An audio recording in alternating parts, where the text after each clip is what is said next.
Got the memo that we're live is the same time as it popped up live on the screen. I like that. Oh, so do we. Very nice. Twice. Instantaneous. Yeah. Hey, so we're here with you live on a Monday, and we're got a little interview coming up here in a minute. La la la la la. Rah, rah, rah, rah, rah. Sorry, You're right, Creed. We do have an interview with Johnny Kelly from Typo Negative and Danzig, and a lot of other great bands will be joining us very soon. And thank you for joining us, Creed. Sure, I don't mind. Did you notice I changed the location of the studio? Yeah, did you? You're in a new house now? No. You moved to a new house to? No, just a different room. What is so different about this room? I thought it was just a different angle of the room you're in. Oh no, I was out in the living room. I was out in the living room. I had everything hooked up on the dining room table, so it's nice to have that whole area back. People are already noticing that you have a new setup. Yeah, look at that. I gotta fix the camera angle and clean up my giant piles of trash here in my office, but. What is all the trash up there underneath the second? Right there, up top, right there in the middle. Not in the middle. What are you talking about? Right underneath the bowling pin. What is all that trash there? In that lots of piles of mail and bills that just and casino money that just sits there because everybody's closed for the most part. People send you money? Yeah, like how does that work? Of course they do. Free play. How do you think they get people into the... Oh, we're not ballers like you or degenerate gamblers. Yeah, they send you free money. Huh.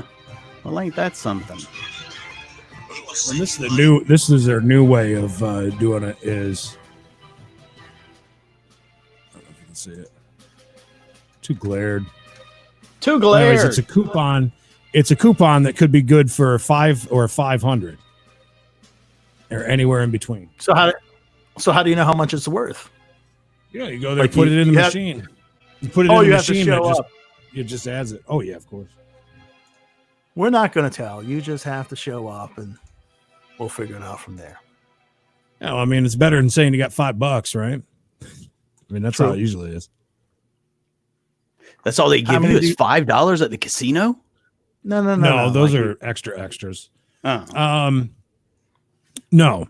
I think usually most of them are usually good for me. Anywhere between 30 and 50, somewhere around there. It depends on the casino too.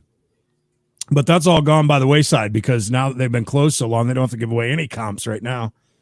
Everybody will be all of us degenerates will be right back there quick as can be. Yeah, Mikey was asking me about comedy, like different shows, like the off-nighters and stuff like that, like at restaurants and stuff. I was like, no one's going to have to do comedy for a while. They ain't going to worry about, like, everyone's going to show up just to eat. Like, you don't have to hook them in with a show. Oh, absolutely. Yeah. So everybody's itching. I still haven't, we haven't went to a restaurant yet. Oh, really? No. Definitely looking forward to it. That's sad. That's very sad. Well, have you been out? I mean, did you know, Bish, I don't know if you knew this or not. And by the way, we're waiting on Johnny. We'll have him on here very soon. Yeah, he'll be here in just a minute. So a little banter beforehand. Did you know that Mikey basically orders morning, noon, and night for his meals, like every meal at the house? No. I tried calling him. There was one day we were in constant contact for an entire day, and I swear to God, he had 3 different deliveries come to the house. 3 different door dashes. Breakfast, lunch, and dinner. He had breakfast at Chick-fil-A. Chick-fil-A was delivered. Later on in the day, I don't remember what it was. Then there was and dinner. You caught me on a good day. Mikey, don't you find that whenever, because I see like Hardee's says now delivery through DoorDash. I'm like, I might as well say, do you have a microwave at your house also? Like, because it's going to be ice cold. Like, how long is the wait for Hardee's? But no kidding. The food is always hot. Always. No. I've never had cold food yet. I'm telling you the truth. Why would I lie? I got stock in DoorDash. It's always hot. It's always good. I have had zero problems. I wasn't even a big person on doing this until a couple months ago, and everything went to F. But go ahead.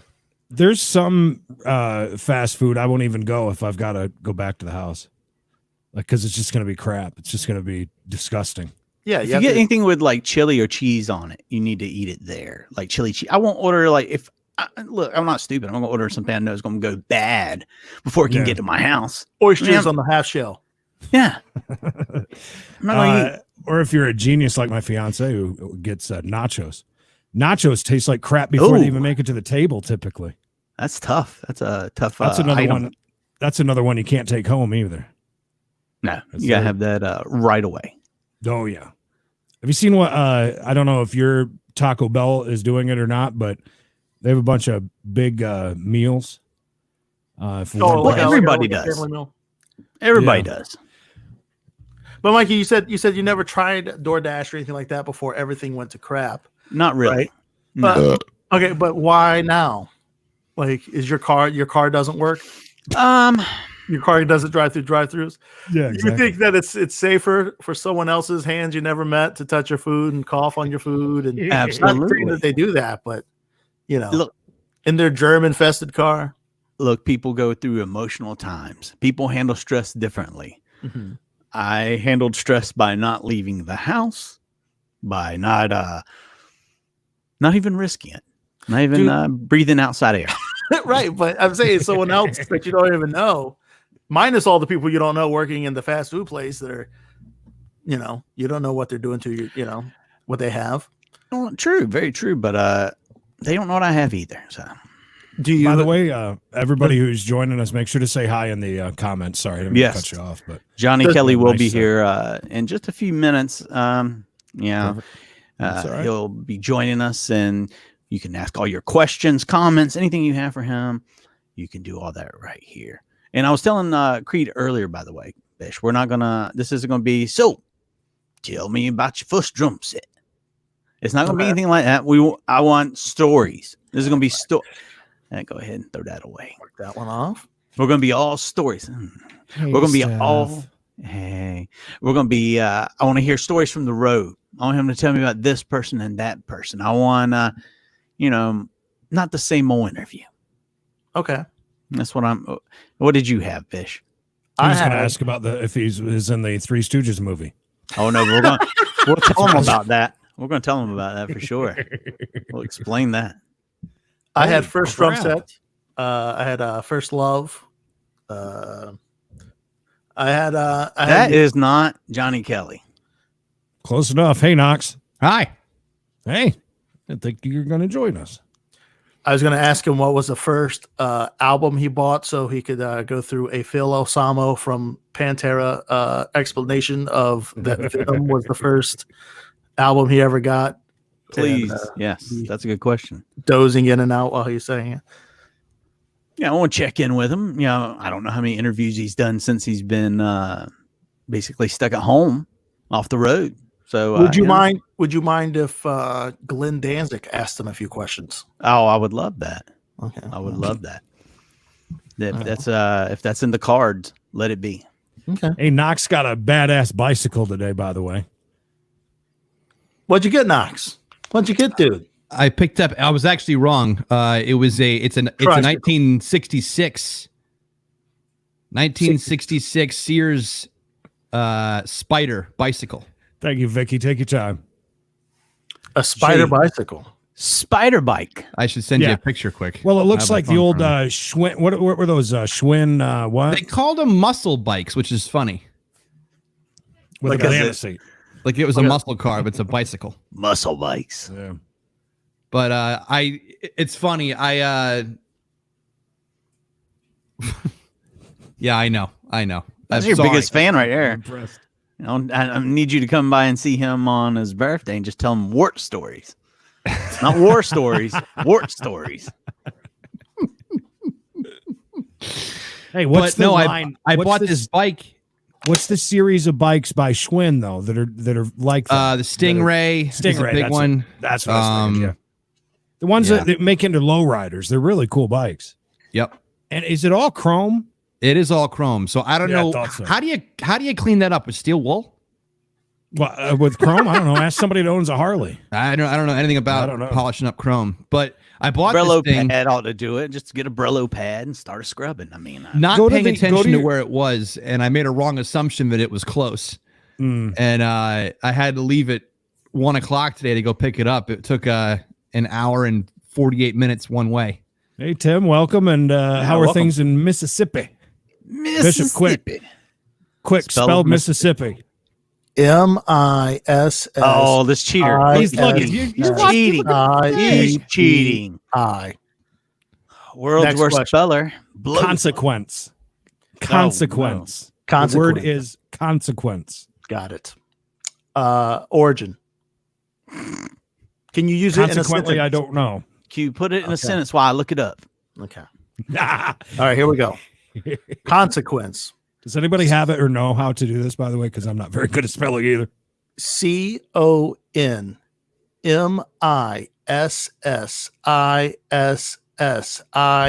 CONMISSISSIPPI. Consequence. I even had it up, so I really do have it. Try it. Try it. Consequence? Oh my Yeah, try God. it. Really try it. Con. All right, so Consequence. Yep. con, C-O-N, con. Okay. Mhm. Quinn, Dr. Quinn, medicine woman. Quinn. Q-U-E-I-N-N. What? Stints. All right. Stints. Like Mikey is going to have to get stints in his heart because he's a fat ass. Wow. That DoorDash. Did you miss one spot on your forehead shaving? What No, is- I ran into I a door. I bumped That's into a door today at work. That's from looting. Yeah, Buttons he's into places. He's at the I was food doing line yesterday. Yeah.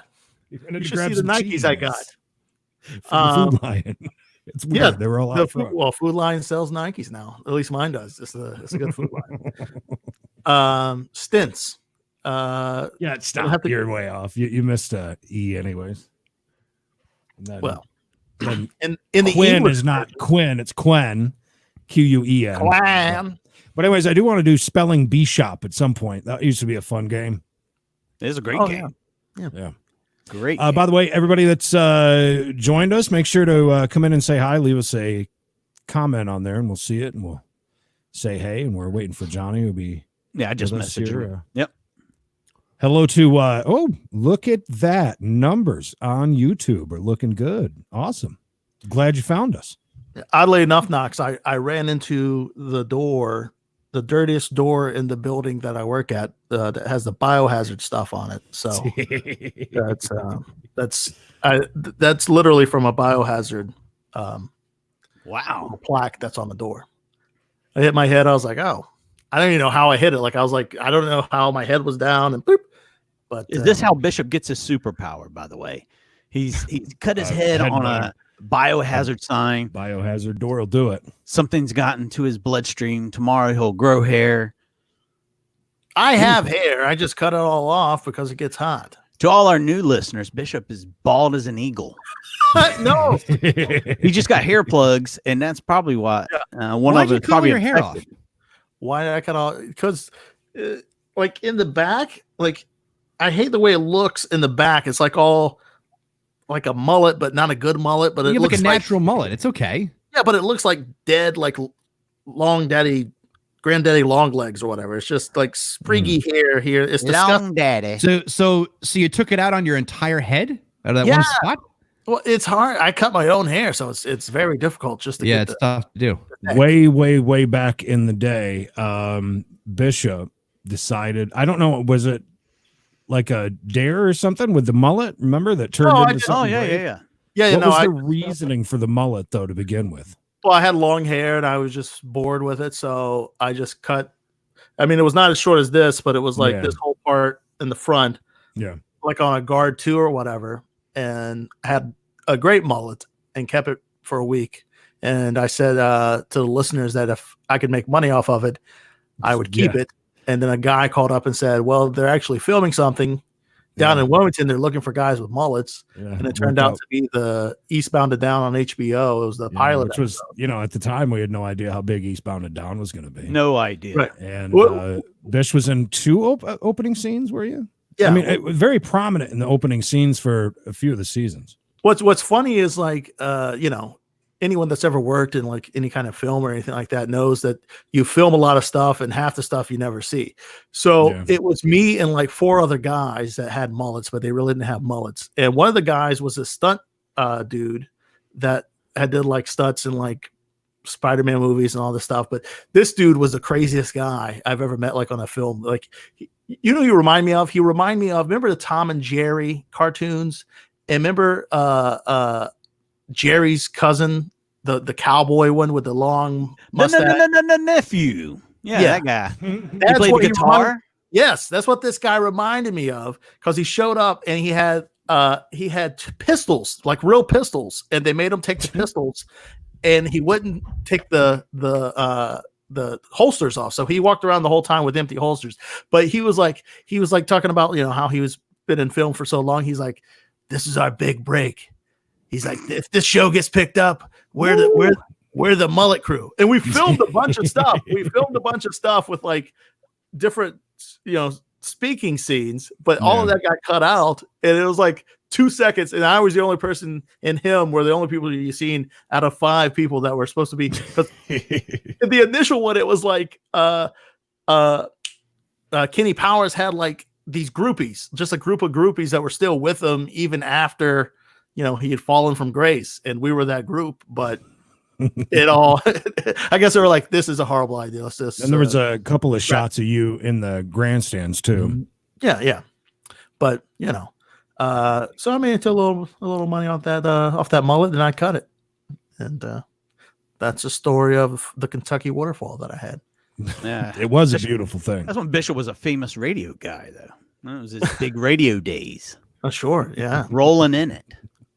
Oh, chump change. That was. I was like, I'm gonna give this money to charity. But if I'd only known now. So predictions on tonight: is it going to get worse before it gets better as far as the protests go? I don't know. If Johnny doesn't call me in a minute, I'm on protest. I think it's de-escalating as far as the looting and the rioting is concerned. I feel like the protests themselves are going to go on for a while. Watching the news last night, I felt that same way until I went over to Facebook Live and then jumped on YouTube and watched the streams of things that were actually going on. And then you saw what's happening at the White House. Oh yeah, like, no, oh. I mean, and I understand. I kind of think that the news is starting to take a little bit of a trying to, you know, do a little swing and not cover every single crappy thing that's happening as far as this goes. It felt it last night anyways. I mean, not even on the local news, most of them. Yep. I mean, LA covered the looting all night, but there was a lot of stuff going on. I'm trying to take down some Confederate statues. There was a lot of crap going on last night. There was a couple of banks on fire. No news on that. It's almost too much to process. Oh, did you see what Vicky just said? I'm sorry, I was talking right through you putting a no, you're fine thing up. But so unknown Henson was running for governor. He also announced today that he'll never play another show. Oh no! Really? He has osteoarthritis so bad in his hands. Oh God! He can't play anymore. So he's not gonna be doing any more shows as Unknown Henson. So those have come and gone, brother. They ain't happening. And I've sent him a bunch of requests. I mean, since his wife, I used to deal with his wife Margot all the time. Yeah. But since Margot passed away, since Margot passed away, it's became very, very hard to get up with Unknown Henson or Stuart Baker, whichever way you want to call him. So he gets out of political running and says, I'm never going to do a show again. Tough times. Knox. Yeah. Dark days. Indeed. Knox, you okay? What'd you do today other than go buy besides ride the bike? You said it was further than what you thought. So how long were you still clocked in at your job? Did you just say, hey, I'll be right back? No, I didn't. I was not clocked in because I'm on summer hours. Can I see your time card? We just had graduation. Right, I'm going to call Johnny real fast. Be right back. Go ahead, calm down.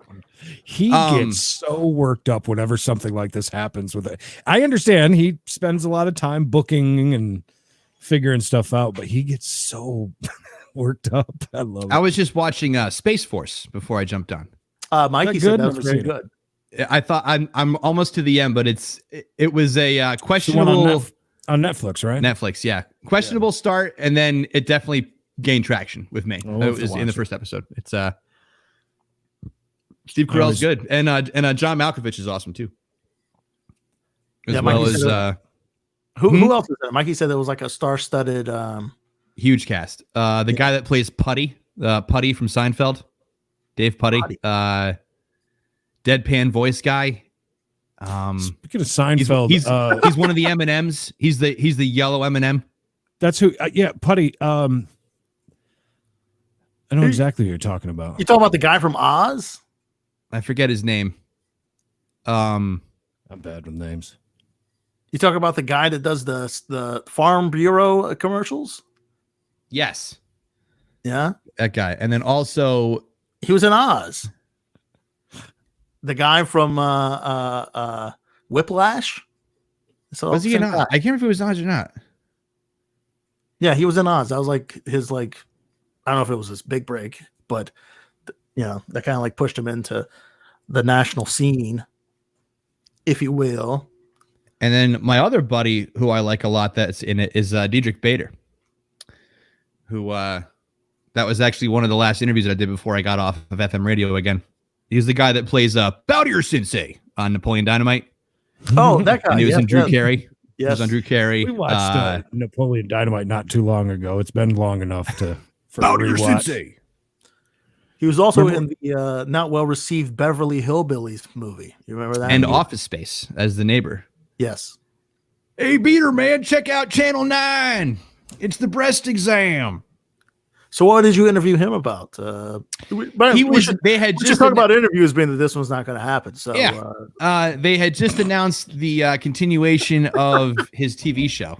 I'm keeping an eye on Mikey, the world-class interviewer, on his things. I have a feeling there's just going to be a chair going whizzing by really quick or something. You just see a stool. That's what I'm thinking. Fall in here. Yeah, he's on American Housewife. So that got renewed. So that was why I had him on the show. Yeah, that's a good show. That's a good show. But we talked about how long his career has been and how it's never been like the lead, but it's always been a supporting role that is just as awesome as the lead, if not better, because like he just carries like a coolness from each thing that he did. So Vicky, he is not the voice of Joe on Family Guy. Oh, hold on. I think he is. Yeah, he is. Who? Not Bader, the other guy, the guy that's Putty. I tried to chime in because I think it was the last new episode of Family Guy, or is the one before that, he made mention to it, which I think is the first time that he's ever made mention to it. As the yellow M&M. Well, no, from Seinfeld. Oh, he said it on Family Guy. Oh, okay. What about that? Now, maybe we're crossing today. This is big news. Okay. I'm not going to say anything further because of besides it being big news? Legal repercussions, but I was threatened with a lawsuit today, which was interesting. You were. I was. See, you can't bring up things like that and then not at least. I mean, you haven't even told us about this. This is like evidence. You gotta give us some idea. You can't just come out with something like that and not have anything. You gotta get a little. Knox, yeah, don't do it. If I'm not do it. Oh yeah, peer pressure, bro. No, I'll talk to you off the air about it. Come on, you can tell us. If it was enough to give me, it was the whole. It's been an ongoing thing, which is why I don't even want to get into it because it's just been like if you've noticed that I've been kind of like you haven't seen me much. That's part normal. of it is because I've been great. I was busy, but also when I did have free time, I was hello Nick. What handling this situation? So there's always one. You know, like no matter what you do, no matter where you go or where you work or whatever's going on, there's always one person that will it's not always the same person, but there's always going to be one person in that crowd that fucks you up. So are you saying that it has something to do with somebody at work? No, he's not saying that. He's saying that. I'm just saying no matter where you go, no matter what you're doing, and it doesn't matter what the activity is or what you're up to. There's always that one person. I don't know, Nick. Look, he's awake. He's lucid. He's talking. It's crazy. I know. Well, listen, that was at like 10:30 at night on Saturday. I've been up since 5. I had a long day. Sorry. I'm a little bit more I'm a bit more animated tonight for sure. But Yeah. yeah. So I've been dealing with this, dude. It's at work and it sucks. It's Well, good luck with that. yeah. Nothing I have to worry look about. forward It's to just hearing annoying. About I wish you could tell us more, but I really shouldn't. no, Yeah, yeah, no, you shouldn't. I'm just kidding. Just giving you crap. It's all right. You see, So we got an typically I would have interview, fallen for that, Creed, and I would have gone into it more. I know, right? We got an interview that is scheduled for tonight, but the fact that Mikey's been gone for quite a while is bad, but I haven't seen anything go flying across the room. So that's good. That's a good thing. Anybody who's joining us, pop in the chat, say hey. Yeah, see, if I just missed that because I was off somewhere else in my brain, Nick just said he didn't last much longer. So there you go. Yeah. I have a feeling that his schedule compared to yours is much different. That's my my guess. I don't think you do much at all because Me? I still think of you. Yeah, you. I still think of you like Wilmington, you, but sober and just pacing, listening to vinyl and just pacing and looking at Facebook Marketplace, trying to find the next bicycle to buy.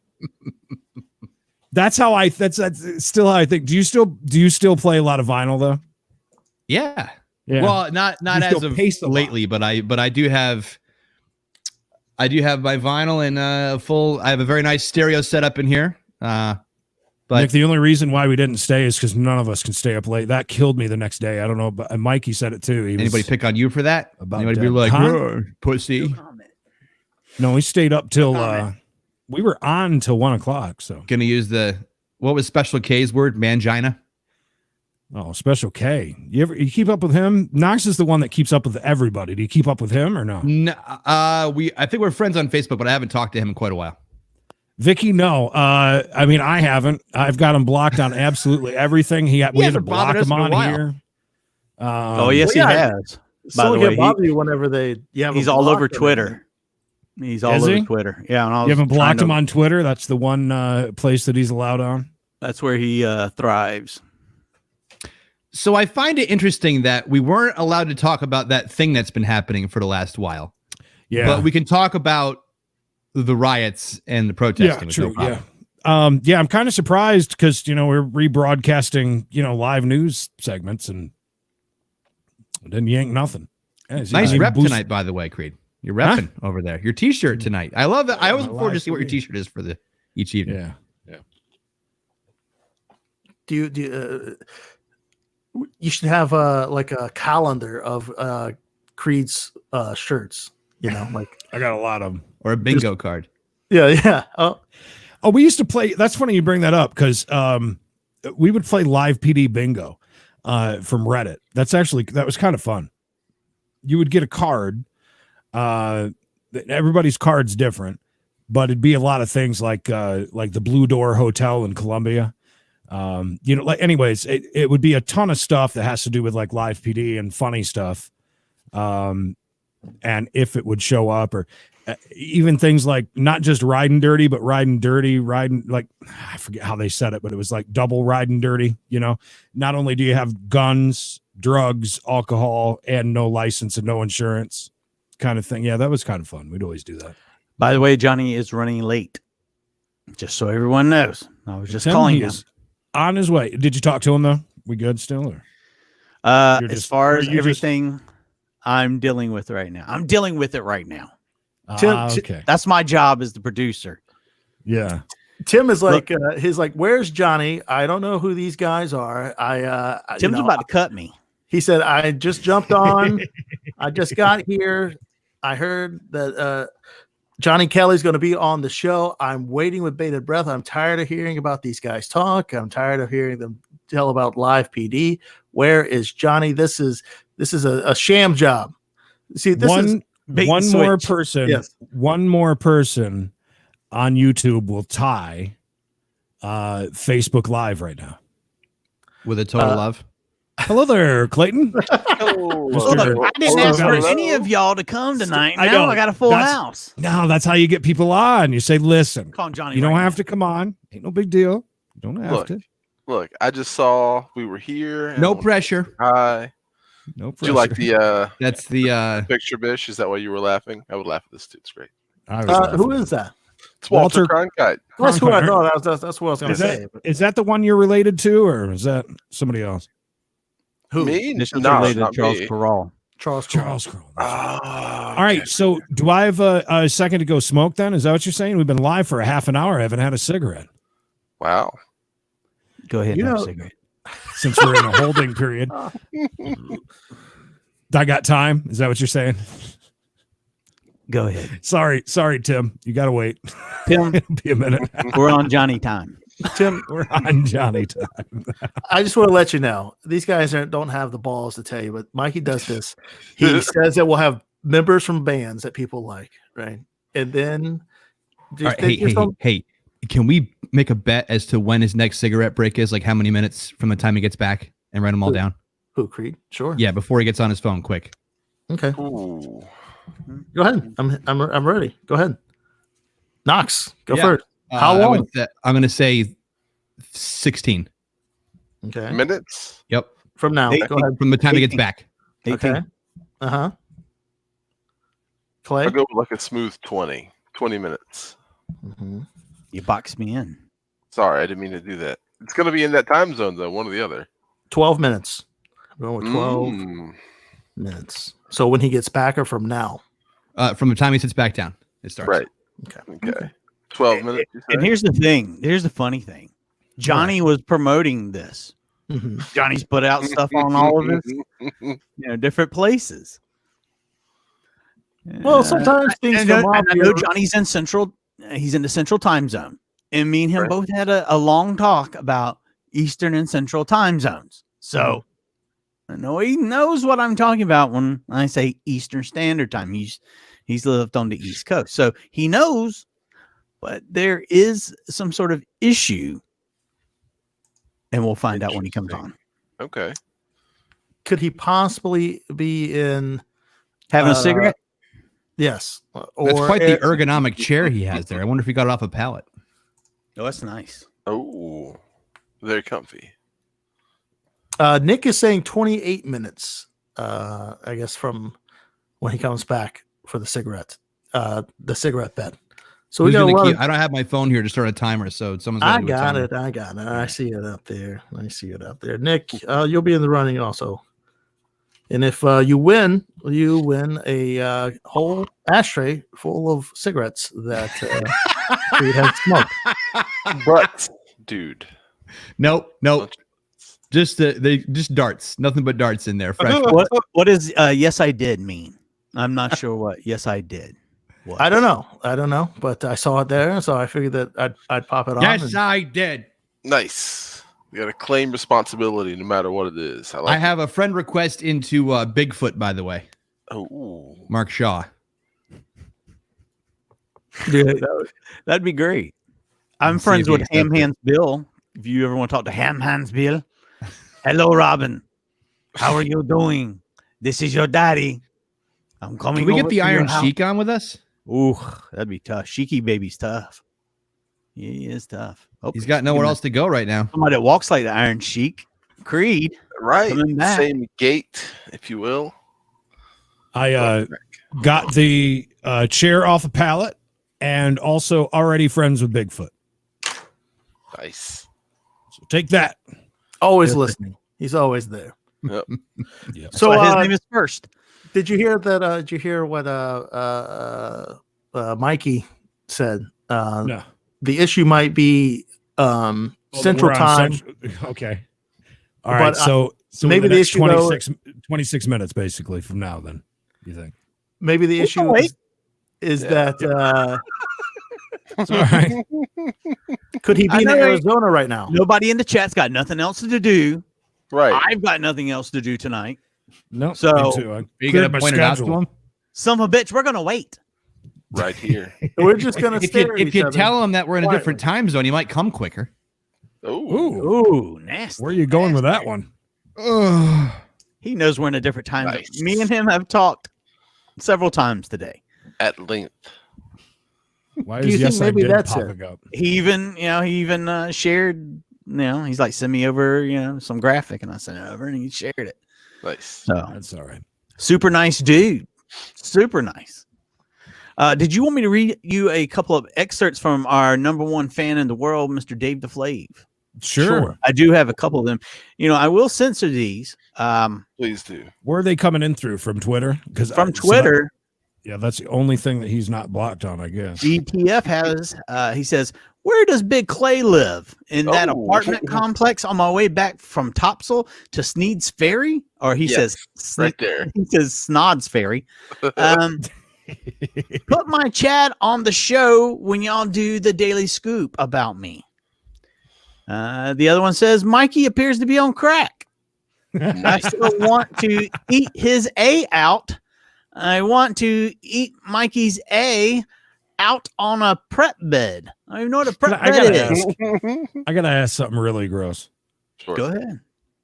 Do you think if you said yes that he actually would?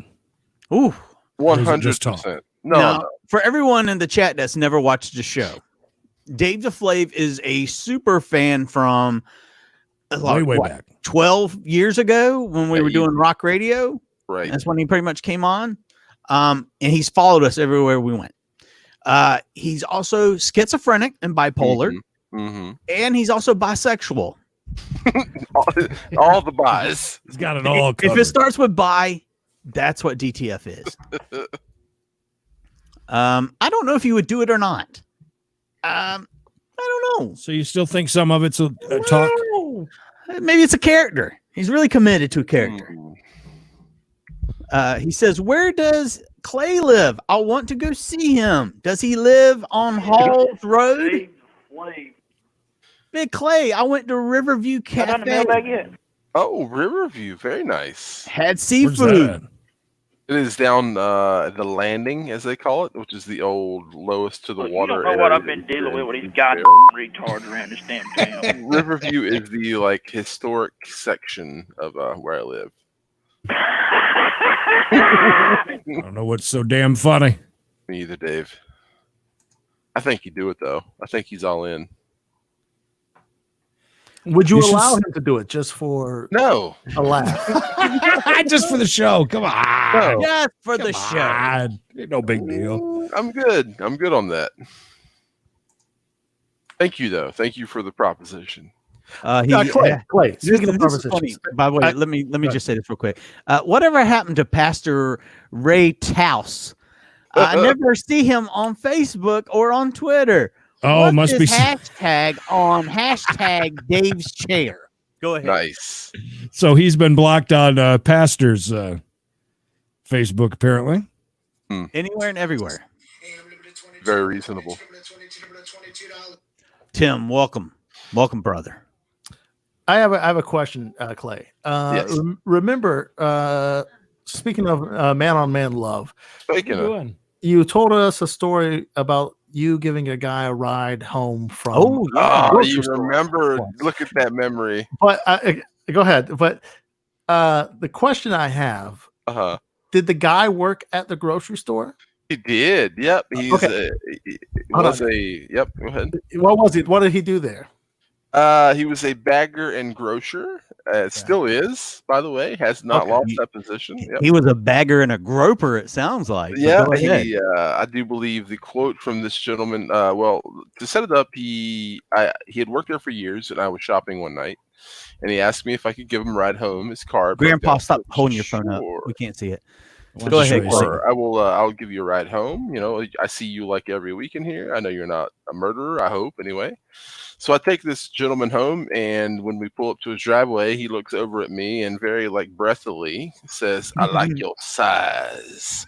Now, and Clay is a large gentleman. You're almost 7 foot tall. I'm if not 6'8", 380, 390 right now. So hey Clay, what's up? Clay, did you know that Knox thinks that you're deformed? I may be. No, that now that's his theory. That's his theory for him not having a camera. Interesting. That you're deformed now. I was curious that you might have lost a tooth. No, I did lose. I lost like chipped a tooth a while back. That's not why I don't have a camera though. The reason I don't have a camera is because I replaced my laptop at Christmas time, and the one I replaced it with has like you can see the hole for the camera on top of it, but when you go to like search for the camera and set it up, it says it's not there. Now all I'm picturing is now that you've put this conspiracy in my mind, and it's Clay talking. But if you can look into it's just a burnt face and the teeth. He's just like, I don't have a camera because I replaced my laptop. I feel like he looks like the guy off of the Silence of the Lambs when when Hannibal Lecter cut off pieces of his face and fed it to the pigs. Clay, I was going as far to suggest possibly making a bit with it and doing a GoFundMe to get you a gold tooth. I actually the girl I used to live with said I would look great with a gold tooth. I mean I did chip a tooth a while back, but it's not as so you bad. Would look, I think it's a gold tooth. I mean, I wasn't doing it to be disrespectful. No. I have been told I look rather gangster, a little dashing, roguish, if you will. Look at Creed just throw me under the bus. No. By all means, we are an open book family here. By all means, bring it on. So, the reason why I brought up whenever you gave the guy the ride and he came on to you is the job I was doing before. There was a gentleman. You described what this gentleman looked like, and there was when you were hauling the dead bodies. No. When I was delivering magazines and books. Okay. Okay. So there was a guy that worked in the back, as the receiver of. Makes a lot of sense. Oh yes, I love men and I love women. Of this grocery store, and he reminded me of the person you said, and it was like the second week of me doing it by myself, and he opens the big door and he goes, man, you gonna have to start, that's how we talking to me, man, you have to go start showing up a little bit earlier, man. I look at my clock. Was it Scarface? Yes. And it's 7:34. I'm like, what? I'm like, what time did they normally get here? And he points over to the lady. He's like, she's been there waiting since 7:30. I'm thinking, I'm 4 minutes late on my second week. I think it's okay. I was like, okay, all right. So like every time like I pulled up to this place, talk to strangers. I'd always be like, you're gonna have to start up a little bit earlier, man. Because 4 minutes, but right. Hey Bish, what's the biggest body you've picked up? Oh God. His own. Yeah, you it's like 600 pounds, 700 pounds. Wow. Just not me by myself though. But yeah, probably like 500 pounds. Like when I say by myself, I mean people help me. Like, and you weren't were you in just like an inconspicuous van, basically? Oh, I never told you that story about that one. All right. No. So, all right. So at the daycare that I work at, that my kids go to. Yeah. Right.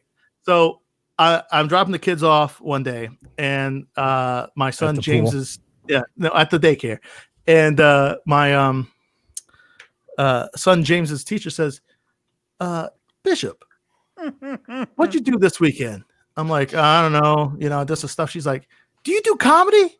I'm like, yeah, I do comedy.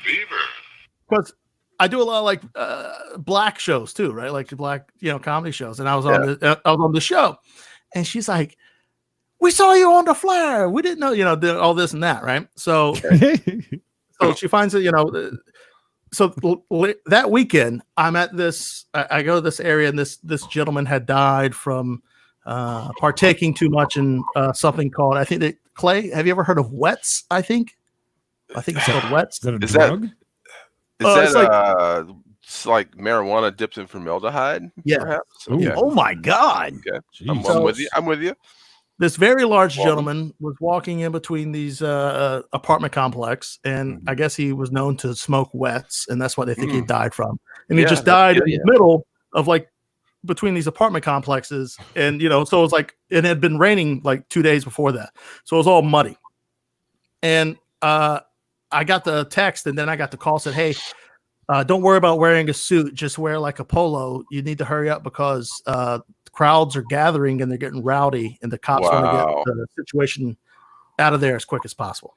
The definition for that is there's a mixture of street names. It can be used to refer to both a marijuana cigarette dipped in liquid PCP and the PCP component on its own, which is also used to Hold on, Johnny's calling me. Hold on. Okay. Right. I missed his call. Oof. Oh no! Oh no! I'm calling back. Hold on. Call back. pretty Call crazy. back. All right, so I'm Look for him in the backstage area, by the way. Okay, I've been watching. Hey, Johnny. I'm telling a story and he's taking a call right on the. I mean, why doesn't he just go in there and cook bacon while I'm telling the story? So how many people were there when you pulled up? Oh, it was a very large crowd. It was a very large crowd. Were they all African American? It was a very large crowd. Okay. Let's talk about that Anyways, lawsuit, Knox. right. How recent was this? This was a while ago. Oh, okay. Okay. So it's not in our current climate. Gotcha. Right. So, like 2 years ago or something like that. Okay. So, I'm walking to the area, and this lady walks past me, and I say hello, and she stops. She goes, "Bishop?" And I turn, and it's one of my son's teachers, right? Okay. Who was talking to me earlier about doing comedy. So she's like, "This guy is everywhere. Like he does Oh my everything. He was on God. the comedy show last weekend. He's picking picking up up- bodies. He's picking up my cousin that does wets. Like, Holy crap. but That's he was a very large Oh, that's gentleman. funny. He was so large that once we got the stretcher up, we went to push it and it just sank in the mud. So Wow. Oh, jeez. I had to back the van, which is a nondescript like minivan with those. Yeah, So sure. I Okay. backed the van up into the mud, and we just pushed the stretcher, into the back. When I say us, it's like 5 of us that have to do it, Yeah. Right. and slowly drive off because now it's very heavy with this gentleman. Heavy in there. van. Yeah, I have to ask, have you ever had one roll off? Good question. What, roll off the back of the van? Anywhere. No. Let's just say wherever they were, did they ever roll off and fall on the ground or anything? One time in the morgue, I was moving one, and they were moving I their see 'em. tray around, and it tilted, and it went up. So, Did it make a weird sound? well, it's loud. Yeah. Yeah. Disgusting. Did it oomph? Like the air go floppy- out of it? Oof. Oh, All right. Go ahead and put Johnny on. Got it. Hey, Johnny. Hey guys, sorry about that. That was- You no are problem. fine. You are fine. We've been talking about Yeah. Bishop when he used to pick up dead bodies, and Oh, yeah, okay. yeah, lovely, right? Nice quality conversation. Yeah. Yeah. Everybody seemed to enjoy it, though. I mean, we kept everybody entertained for about 40 minutes, so they're all ready. We've had people from Mississippi all around asking where you were, and basically they thought I was a liar. They thought I was a liar, Johnny. they were starting to get a little. They were starting to antsy, weren't they? riot on me here in this chat. It was getting bad for a second. I was concerned for my safety, but you pulled me out of the fire, and I'm so glad you did. And let's get him. Fashionably late. That's okay. Perfect timing. We said, hey man, he's a rock star. He's allowed, when he's going to show up, that's going to be about 30 minutes late. I was playing fetch with my dogs. What kind of dogs do you got, Johnny? I have a greyhound. I have 2 chihuahuas. I have a Chiweenie, and one is part Chihuahua, part Shih Tzu. Oh wow. Nice. Yeah, we got 5. So that you are basically overrun. Yeah, You're the odd man out. and we also like my wife and I were involved in animal rescue, dog rescue, and a couple of them have been animals that we were fostering, and then we couldn't let them go. We had to keep them. Yeah, that's the worst part of that, because sometimes you get stuck with dogs, not stuck with them, but I mean, kind of stuck with them. You fall in love. Yeah, you fall in love, and Yeah. it's hard to let go. Yeah, that happened definitely with 2 of them since we started doing this whole fostering thing. Is the Greyhound was that a from the races? Yeah, he was a rescue. Yeah, Yeah. we had years we had a Greyhound a rescue before before this one. That one's name was Vinny, and Vinny had to get put down. He had stenosis, but he made it to like 13. So that's pretty old for a greyhound. And so how's things where you're at, Johnny? Is everything, you've been locked up for a while with this whole pandemic going on, and we've had some bumps in the road here recently. How are you dealing with things, and how's your mental health been? I'm concerned about everyone's mental health, and I'm asking everyone, how is your mental health? You know what? It really hasn't changed much for me. The only thing that was the only thing that got compromised was the touring that I was supposed to do. We was Silvertone was supposed to tour with Massa Magnet in the States in March, go from March to April. That got postponed to next year. And then everything else that I had lined up, like there was some stuff with Hookers and Blow, a bunch of Danzig stuff, all that stuff got put off till next year. Hookers and Blow probably, because it's just, playing clubs and bars, like, we'll probably fit some shows in, but, like the Danzig stuff, everything got moved to next year. Because we were supposed to go to Europe in the summer, and then when we got back from that, we were going to play Psycho Las Vegas. Wow. I mean, and that's the thing that hurts. I mean, that's your thing. That's your bread and butter. You've got to be in front of people to make money, to entertain, to get your talent out there. What have you done? Have you done anything to like necessitate it? It's a big problem. Yeah. Have you done anything like a new habit, maybe, or a new hobby? Well, I have all kinds of hobbies. They don't make any money; they cost money. But I've been doing a lot of online lessons, like Skype and Zoom, and, right? FaceTime and stuff, and it's helping, for sure. Yeah, keeps me busy, helps me, keep my chops up and keep in practice. And I've been also working on a lot of demos and stuff, doing a lot of demos with Kill Devil Hill, and we did a couple of things with Silvertone for the Metal Injection Slay at Home. Yeah, I saw some of that. Yeah, that was on this weekend. And that was really interesting. Yeah. Did you feel like you were? I know the connection with the crowd wasn't there, but did you still feel like if you closed your eyes, you could kind of feel like you were in the moment? No, I didn't think so. I've watched. I'm a wrestling fan. I've tried to watch wrestling with no fans, and it's impossible. It's very difficult to do. Yeah. That element's missing. It's the live audience energy is just not there. Well, just the energy of being in a room with the band isn't there. Right. That isn't there. Really, it's like it's some kind of like abstract rehearsal of some sort. And it's cool to see people interact that way, and it's kind of like making lemonade out of lemons, but it's still a really odd thing. Like as far as performance, like the things that I did, I wasn't thinking about the performance at all. I was just, just playing the songs, trying to get it, because it's like you're recording and sort of performing, and it's, but it's really, it's not, something like that. You can't expect it to be something like, really polished or anything like that. It's guys just jamming, from different parts of the country. Right. Are you one of those guys that loves touring? Because I know a lot of guys, we like, making music, but we hate touring. Do you like touring? I don't like it as much as I used to when I was younger. Well, I'm sure.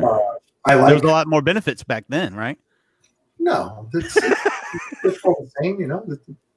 It's like I like it when the accommodations are nice. So that's for sure. Like like when I'm out with Danzig, we're out in a bus, and it's the rooms are nicer, and the hotels are nicer, and everything is just nicer. Now that I'm older, I don't like living like a cockroach. I find myself with the smaller bands having to do that. So now that I'm in my 50s, traveling the country in a van really doesn't have that appeal. Sleeping on top of each other isn't really your thing anymore. Cuddling up. with the bass player. And really, like, you know, like a lot of the stuff I did last year was with like I, you know, played with Quiet Riot, and everything that we did was, you know, it was like a lot of, like, you know, weekend stuff, like Thursday to Saturday, and, like, you know, be home Sunday. And it was like every flight was like, you know, if a flight was at like 8 o'clock in the morning, that was like really late. So it was, so, you know, like, you know, you're coming back from the gig at like midnight, you know, you take a shower, and then you have to be in the lobby at like 3:30 to get to the airport, which was, you know, God knows where. It could be like a 2-hour drive to the airport because you're playing like in the middle of Idaho or Wisconsin, or, you know, some stuff, you know. It's not like, you know, playing in like New York or LA or, you know, a big city. Johnny, what was the worst place that you ever stayed? Like when you're, you know, in the van with the smaller bands and stuff. Like the worst place I ever stayed was in New York City. You know, an hour away from my house with travel. There was this place. Actually, we were just talking about it recently. It was my first gig with Hookers and Blow, and we played this. We played Barrier Electric, which is in, you know, Lower Manhattan. And we stayed at a hotel in like the Jewelry District, right where the Manhattan Bridge comes into Manhattan. And it was called the New World Hotel, and it had bed bugs. The place was fucking disgusting. Sounds that way. It was unbelievably horrible. And it was either that, or when I was on tour in Europe with Seventh Void, me and Kenny, we were on tour with Monster Magnet in Europe, and we stayed at some hostel in Prague. That was pretty big. Yeah. My God. See, that's the thing. You guys, basically, when, you know, Type of Negative was playing to smaller crowds when things were getting going, and then Motley Crue, if I remember, wanted you guys to come on tour with them. Yes. And that was kind of unexpected, I would say. I mean, because you guys weren't huge at that time. It wasn't like we were unknown. Yeah.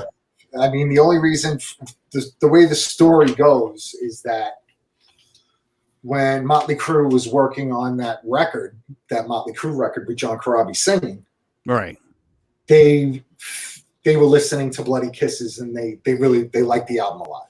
And when they were putting their tour together, they wanted us to come on tour. And in fact, most of their like their management and booking agents and stuff like that, they had all advised against it, because they were saying, you know, this band isn't worth anything. Why would you bring them out on tour? Give that slot to somebody that's going to bring people to the show. And they were like, no, we want the band. We love the band. We want them to come. We want them on tour. And for a first slot on a tour, they paid us pretty decent money for what it was. And that had to have helped album sales to go out with somebody like Motley Crue. That had to move things up. Before that, we had 0 album sales. You know, nobody really knew of the band. The Bloody Kisses had been out for a year, and there was just like a handful of people that were really familiar with it. It wasn't like we weren't getting radio play and stuff like that. I mean, you know, I joined the band right after the album was released. We shot the Christian Woman video. I was in the band just, I don't know, like a week, 2 weeks, something like that. You know, we shot the video, and it was, you know, like I had to take off work in Brooklyn to go shoot a video in California. You know, it was like the band had zero value. We did a small tour in the States before we got the Motley Crue offer. And, you know, like we were playing, you know, like we were playing these rooms, and they would be like, you know, like a quarter filled, half filled. It wasn't like, you know, like a bunch of sellouts. And it was like, you know, everybody knew who Type O Negative was. You know, nobody knew who the band was. My first exposure, as you know, I was a kid growing up, I loved metal. My first concert I ever went to was Agnostic Front and Suicidal Tendencies. So I was always watching Headbangers Ball, you know, and here comes this video for Black Number One, and I'm like, wow, this is different. This is something that's really got my attention. I went out, I bought the album. I watched the video over and over. I was like, wow, this is really good. This lead singer looks like he's a giant vampire. I'm not sure what's going on here. And then I saw the video for Christian Woman. I'm like, man, that drummer from Typo Negative really changed his look. I mean, he looks nothing like he did in the last video. This is ridiculous. Yeah, totally different. Yeah. Yeah. But you knew Sal, right? Sal basically helped you out. I've known Sal since we were kids. I think he was like 13. I got like 2 years on Sal, so it was like maybe like 15. He was like 13 when I met him. You know, like we're all, the whole band, like all of us, we all literally come from like the same area. We could, you know, we literally could walk to each other's houses. You know, everybody was in walking distance from each other. So we didn't, you know, it's a very like, you know, neighborhood thing, you know. Well, that's like with Typo Negative basically got me into Life of Agony. So it from the same neighborhood. If I'm not mistaken, I think my mother knows Joey from when he used to work at Pastoz's Raviolis around the corner from our house. Oh, I love their pasta, by the way. I buy it Harris Teeter or Lowe's, the grocery store, has it frozen. Man, that is good. There's a place here in Dallas that has it too, Jimmy's, which I found out. And actually, they're, of course, I had to speak to people that work there, and they were saying that they're related to the Pastoz's family in Brooklyn. You know, wow. It's like one of the like his uncle or something like that. You know, because like not only did they have the Pastoz's, but you know, like it found it odd because it's an Italian deli called Jimmy's, so that wasn't registering too well, but they. You know, so anyway, you know, going there and it's like the real deal. It's like being in Brooklyn, and it's like, so this is where the other Italians in Dallas are. Nice. And it's the real deal. And they have Pastoz's, and every time we're down there in that area, my wife and I, we stock up and we buy all kinds of stuff, and it's usually gone in like 3 days. Oh yeah. We eat all of it. Yep. I always have a problem figuring out, do I want the ravioli or do I want the manicotti? I can never make that choice. That's why you buy both. Good point. What's Johnny's go-to? What's your pasta choice? I love their raviolis. Yeah, they are good. Yeah, gotta get some. Yeah. Real quick, Pam was wondering what year was the Motley tour? That was the summer of '94. 94. I was only 2 years out of high school at that point. Hey, Johnny, quick question. While we're on the topic of food, do you think that manicotti, like the stuffing, the cheese inside the regat, do you think that there should be meat in that? We've had this discussion. This is a big discussion for about 15 years with this show. So go ahead, tread lightly. Well, if it's with pasta, that's kind of weird. But if you put it in a bread, it's a calzone. Well, like if it's like the manicotti, like if it's like rolled up. Right, it's like rolled up pasta. But there's meat in the cheese that's messed up, right? The meat and the cheese together is kind of a little weird. Yeah. Thank you. Yeah, he broke up with the girl because she did that, by the way. Just dumped her. Yeah. Sounds like a convenient excuse. Exactly. I'm sure there was a little bit more. That's a good thing to call that. Yeah. I'm pretty sure that had nothing to do with it. Another question for you from the comments. Wondering how did Johnny? Oh, he said it weird. How did you get the gig for Danzig? How did that work? All right, this is kind of. I'll try to make it brief. Typo had toured with Danzig a few years before, like right after the Motley Crue tour. We still stayed on the road supporting Bloody Kisses, and then the next big tour that we did after Motley Crue was going out with Danzig. And so anyway, like, you know, I had, you know, kind of stayed in touch. I don't want to say like, you know, it's not like me, Glenn and I were, you know, buds. We weren't. But people that worked for Typo were now working for Danzig. All right, so we got that established. So I see that Joey C had announced that he's leaving Danzig to go play in Queens of the Stone Age. So, and I saw that Danzig had a bunch of tour dates lined up. So I was trying to call friends of mine that worked for Danzig, see what was going on, so just to see if they needed a drummer at the time, like, you know, just to do the dates. Right. It was literally just a few weeks before the tour was supposed to start. So I was just wondering if they needed a drummer, and I was like, you know, I wanted to get involved in it.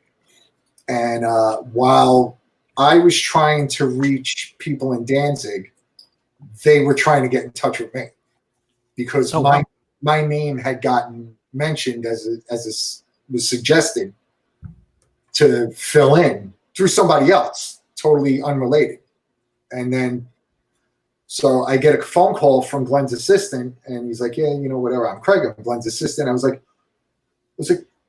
"Did so and so call you? Whatever." He's like, "No." He's like, "I'm just calling to see if you're, interested in, coming down, like, trying out." And I was like, "Okay," because I've been trying to get in touch with you guys. So anyway, so there was like this weird like connection of me trying to get in touch with them trying to get in touch with me at the same time.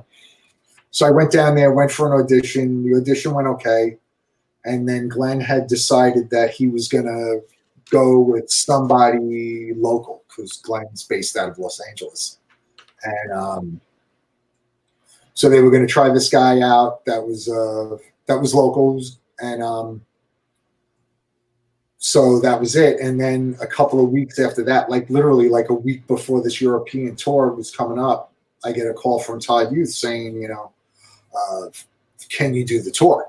This other guy didn't work out. So I was like, yeah, all right, whatever. So I went to Europe with them. And that was on the Danzig 7 record. Okay, yeah. And that was with Todd Youth and Howie Pyro playing bass. Went to Europe with them, did that tour. We came home, and this was like right before Life Is Killing Me was coming out. It was just about to be released. And a little bit later that year, in 2003, Glenn did the first couple of Blacks to the Blacks, like his festival show. Right. And that's where I met Bevan Davies, where, I knew that Glenn was looking for somebody to have as his own drummer instead of sharing someone. Right. Because I still had, I'm still in Type O. So, I could do, I was like, willing to do whatever he needed as long as, it wasn't interfering with whatever Type O was doing. And so anyway, he wanted his own drummer. So Bevan was in the band, I guess maybe for like a year, maybe a little bit over a year. He wound up recording the Danzig 6 record, Danzig 8 record, Circle of Snakes. Right? Is that the 8th record? Yeah. He did the record, and then after the record was done, Glenn had called me saying that they were, had tours coming up or whatever, and if I would want to, do the tours. Bevan was leaving the band. Bevan wasn't staying, and if I wanted to do it, so and basically I've been there ever since. I haven't left. So there's literally been like that was like this is all going back to the first tour I did with Glenn was in 2002, so it's 18 years ago. It's a long time. And then Bevan was in the band, left the band in 2004. And so since then, there was only like two tours that I missed. Like the tour that he did, the dates that he did when he broke his collarbone. Okay. When he fell off the stage. And broke his clavicle. I was on tour with Type O when he did that. Oh, see, if you'd have been there, that wouldn't have happened. Yeah, I wasn't there. Well, yeah. Now, all the interesting stuff I wasn't there for. Yeah. Well, that's good though. That's good. Now you've worked with, now that you've been, you were in Type O and Danzig. Those are two bands with larger than life frontmen. I never met Glenn Danzig, but I did meet Pete one time outside of a show, which was really odd. I think it was you guys and Stuck Mojo, and you guys were in North Carolina. That was like on the October Rust tour. Yeah. So Stuck Mojo came with us everywhere. Yeah, we were parked. The bus was parked right outside. The line was lined up right beside you guys' bus, and then out of nowhere, Peter Steele emerges from the bus, and this is the first time I've ever seen the man in person. Huge man, huge, massive dude. I'm a short little fella. He's a big guy. Yeah. And I'm with my fiance. She's already drooling over him, and I'm like, he walks by and he speaks, and he's like, "How are you doing tonight?" And He wasn't speaking to anyone in particular. No one says a word to him. There's a line of probably 100 people. No one says a word. And I'm like, really? So I'm like, pretty good. How are you doing? He's like, good. He's like, do you know anywhere good to get something to eat around here? I was like, I do not. He's like, that's all right. Take care. And he just walks inside. And then when he walks away, everybody's like, oh, did you see who that was? I'm like, yeah. And none of y'all said a damn word to him. You're the rudest fans ever. You think they were intimidated by him? He's an intimidating guy. Yeah, he's intimidating looking, but he wasn't really an intimidating person. He was like, he really was like, like he wanted to be a regular guy, but he had fangs and his look didn't allow that to happen too often. But like I think like for the most part, like the whole band was always pretty accessible. There weren't any. There weren't any security concerns or anything like that. Yeah, everybody was just wandering around. Him and Bones from Stuck Mojo were basically, Bones was sitting on a payphone basically the whole time before the show, and nobody even talked to him. I'm like, Bones is right there. Why don't you go ahead and speak to him? I mean, all these fans out here, I'm like, I'm going crazy. I hadn't even got it. This was before I ever got into rock radio. So I'm like, this is the first time I've had any access to bands I'm in love with. So it's one of those weird things. For instance, like the friends that I have, I have friends that are, one's a teacher, one's a cop, one's a fireman, one's a plumber, and I play in a band. It's just what we do. It's not necessarily something that's larger than life. It's like, but you do understand some people really grasp the music in a way. I mean, I'm sure you were a Misfits fan before you met Glenn Danzig. Little bit, yeah. I'm not one of those people that was really huge. Kenny was really into the Misfits. And, when we were younger, he got me into it, but I wasn't really blown away. You weren't getting the tattoo and everything like everybody else was. No, not your thing. What was that question Tim had? He was asking, what is Josh doing these days? Now, Josh was the keyboardist in the band. He also did a lot of writing too, if I'm not mistaken. He did. He wrote all the snippets and stuff like that, and he stepped away from music completely. Am I right or wrong? Yeah, 100%. Yeah, he's no longer involved in music. He's but knowing Josh, that's not a surprising thing. Josh now is a paramedic for the fire department in New York. So right now he's probably in a whole world of shit. Yeah. I had been staying in touch with him during the whole pandemic because he's, dealing with sick people all day long. And, I was worried about him, getting sick and, just checking in, saying, hope everything's going okay. And now with everything that's going on in New York, Lord knows what he's dealing with. Did it surprise you at all that he basically is like, hey, I'm going to be a paramedic now? Did that surprise you at all? Maybe initially, because when he was, the band was still active and we were touring, and he was studying to be an EMT. And then he was going to school for it on the downtime. And, if Josh, the minute he says that he's going to commit to something, it's 110%. So, once he started studying for it, I knew that was where he was going. Now, if you ever left music, it seemed like it was, he was working on his plan B, a lot of stuff for years with Typo was very unpredictable. And it was, very you didn't know what was going to happen from one day to the next. Peter was in a bad way, so it wasn't, you didn't know if Peter was, going to be able to do any touring, or what kind of shape he was going to be in and stuff like that. So you just never knew. And we're not getting any younger, so Josh was starting to look at other options, and it was totally made sense. Yeah. So if you ever left music completely, say tomorrow you decided to put down drumsticks and never pick them up again, like Josh did with the keyboard and leaving music, what would be the career path you would take? I don't know. Probably something that doesn't involve physical labor. Good choice. I don't blame you there. starting to get old. and hard work and heavy lifting is starting to get old too. Marlis over on YouTube said, "Why of all the instruments to play did you choose to be a drummer? Did someone influence you?"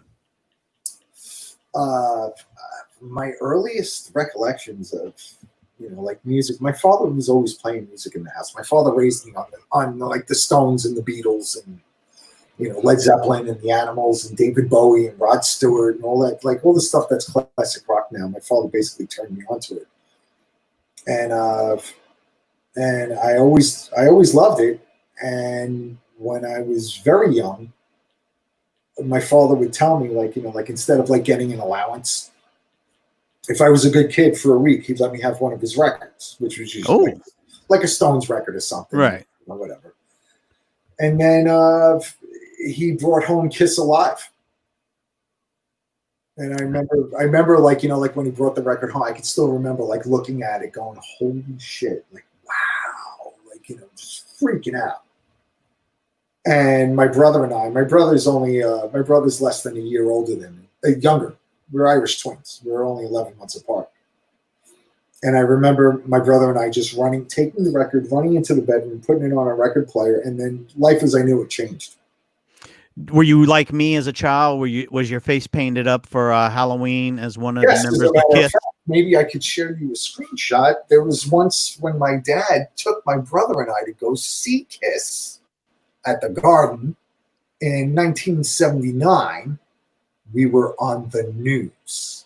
See, when I was a kid, I got my sisters were huge Kiss fans. I liked the music too. I was a young fella, and they painted me up as Ace. So I was walking around as Ace all night, and people knew exactly who I was. That was the biggest success. So my brother and I, my father takes us to Madison Square Garden. This was Kiss on the Dynasty tour. They're playing Madison Square Garden. My father takes my brother and I. My brother and I are in makeup. Of course, Peter Criss, and my brother's Ace Frehley. And the local news was there doing a segment because this is like, at the height of Kiss's popularity, and it's their hometown. So this was like a major event in New York. And look at that. You see that picture? Oh, wow. Yeah, that's great. They interviewed you. Do you remember what you even said at that point? Do you remember anything you said? It's on YouTube. Oh, I have to go watch it. I'll have to go watch that for sure. Part of it is, and like we was, and you could hear like my really thick Brooklyn accent. Kiss is number one. And at that point, it was like that's kind of like what I knew what I wanted to do, and I wasn't really sure like if I would ever do it or not. I wanted to do that. I also wanted to be like a mechanic, auto mechanic. I was really into cars, and like wanted to race cars. Hence the tattoo you have on your arm over there. Yeah, there's a piston and a wrench in there. Right? Can you see that? Yeah, we can see it. All my ink. Yeah, you're all tatted out. Yeah, my sleeves. And I'm probably in a way you're pretty glad at this point hitting 50 years old. You're like, man, I'm so glad I didn't get all those tattoos. I was going to get. I remember my dad telling me like when we were like teenagers, like young teenagers, and be like, yeah, I want to get tattoos. And my father's like, when it seems like a good idea now. He's like, but when you're older and your skin's sagging and stuff, he's like, it's just like green. He's like, think about what you want to do because it's with you the rest of your life. So that was. Did we have some more? I never really got into tattoos. That was more Josh's thing for sure. Yeah, he was covered. He was definitely covered. Yeah, Pam says I'm going to ask a dumb question. Was Roadrunner Records part of the WEA family? Now they are. They are a part of Warner now because they're like anything that we do with the catalog now is it's done through Warner. So it was like it started out. Roadrunner was an independent label, like when Typo Negative first signed to it, especially back when Peter was signed to it with Carnival, it was Road Racer, and they had an office in New York. It's a Dutch label. They're based out of Holland, and So Roadrunner was working as its own independent label, kind of like whatever, like Metal Blade, Century Media, and stuff like that. And then they became part of Universal, and then that all became, now it's all Warner. We have a. I don't know what year that all happened, but it's now part of Warner. We got one more. We got a few. You got a lot more questions, if you don't mind. Yeah, if you don't mind, go ahead and throw up. It's fine. I mean, I showed up late. The least I could do is answer everybody's questions. What's the similarities and differences between Peter and Glenn? In ways they're very different. In ways they're very similar. They're both little, like, they were both like eccentric, and now that like with Glenn, like the person that I know and that the person that the public knows, it's two very different people. Glenn and I always gotten along great. Glenn has a very, even though he hasn't lived in the New York area in a very long time, where he's a very New York guy. And he's still in that mindset of, like that punk rock, do it yourself kind of thing. Like if he could go to the record plant and print up the fucking records himself and mail them out, he would do it. Like he still is motivated and moves in that kind of way. Nick was wondering, would touring be harder than a job that was manual labor? What do you think? No, because touring, I'm doing something that I love. And if, since I'm doing something I'm passionate about, it doesn't really feel like work. It's exhausting, but it doesn't, it's not.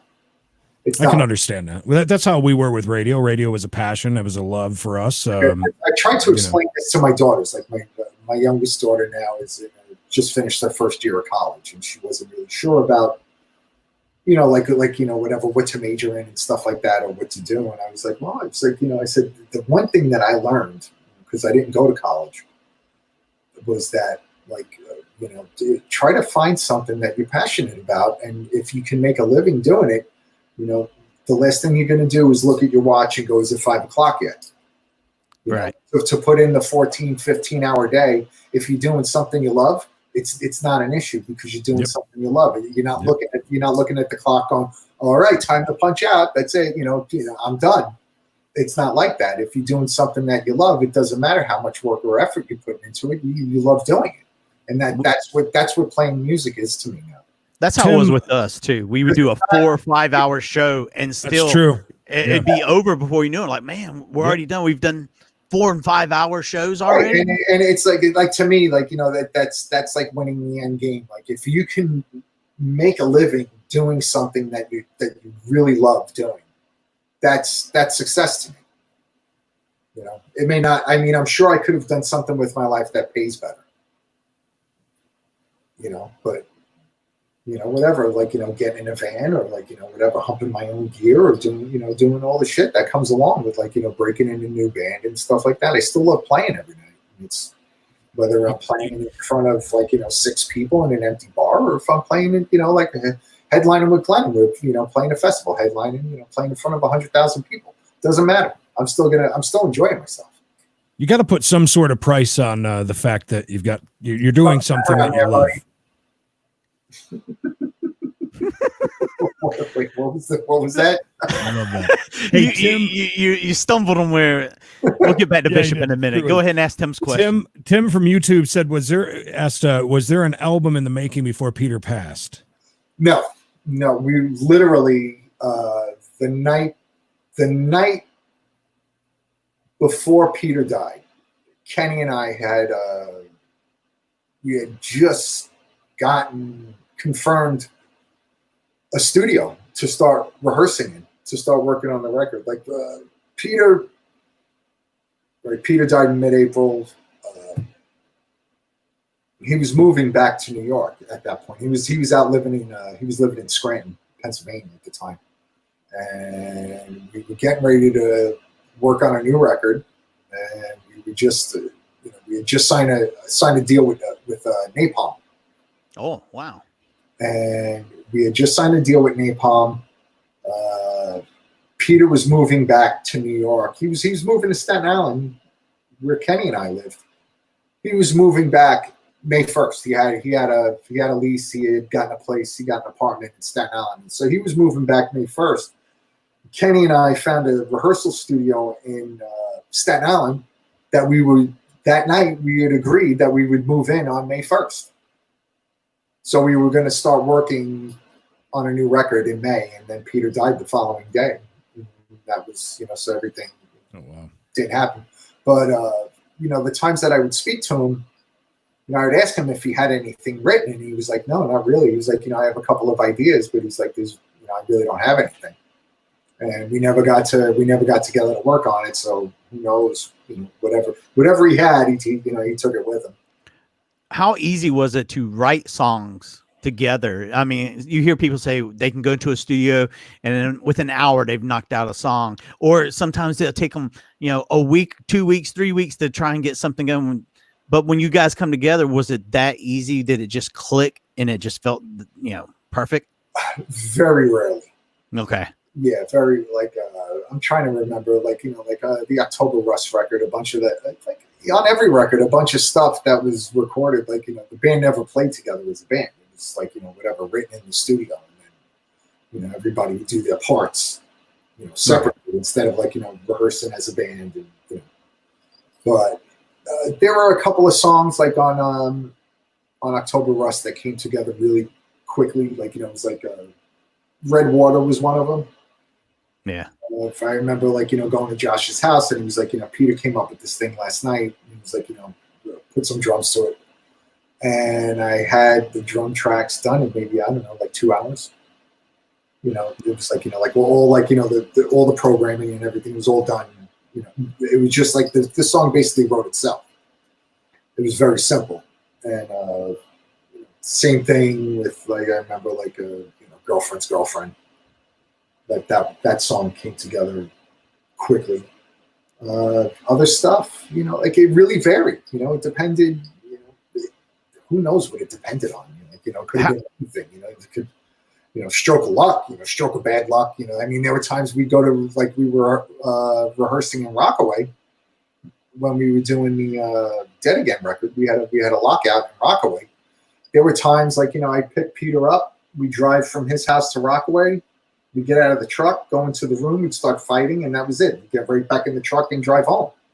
It's that's it. We're done for today. And then, you guys had some of the best covers. I don't mean covers of the album. I mean cover songs you guys would do, and they would always be so similar, but yet very unique. How did you guys go about picking what cover songs you would do? And were there any cover songs you did live that were never recorded for any albums? Yeah, there were quite a few that there would be shit that we would play live that never was considered to for recording.